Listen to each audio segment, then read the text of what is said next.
मुख्यमंत्री योगी आदित्यनाथ ने कहा कि संत कबीरदास जी ने अपनी बेबाक वाणी और निर्भीक विचारों के माध्यम से निर्गुण भक्ति की ऐसी सशक्त धारा प्रवाहित की जिससे समाज में व्याप्त कुरीतियों और भेदभाव पर तीखा प्रहार किया।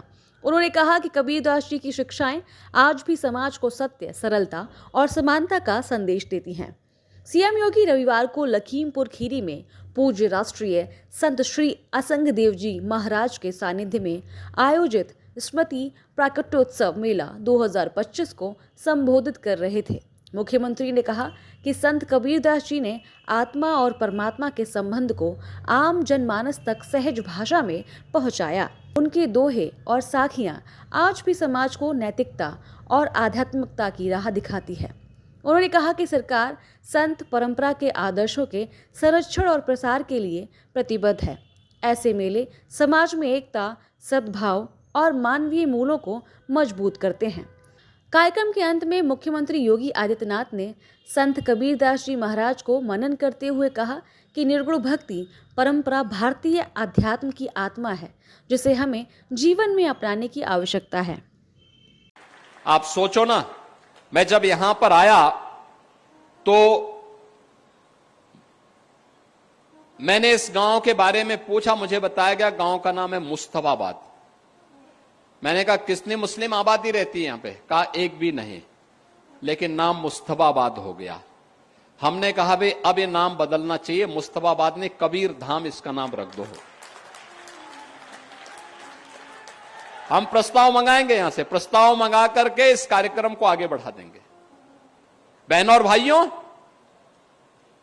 यही है आत्मीयता का भाव। उन लोगों ने अयोध्या को फैजाबाद किया था, प्रयागराज को इलाहाबाद किया था, कबीर धाम को मुस्तफाबाद किया था, और ये हमारी सरकार है, फैजाबाद को अयोध्या बना रही है, इलाहाबाद को प्रयागराज बना रही है और मुस्तफाबाद को फिर से कबीर धाम स्थल बना करके उस गौरव की पुनर्स्थापना के कार्यक्रम के साथ आपको जोड़ रही है। आप सोचो, आपकी पहचान को समाप्त कर दिया जाए, आपके सामने अस्तित्व का संकट खड़ा हो जाएगा। ये जो पहचान थी, यह भी अस्तित्व के से जूझते हुए समाज के लिए उसी प्रकार के षड्यंत्र का हिस्सा था।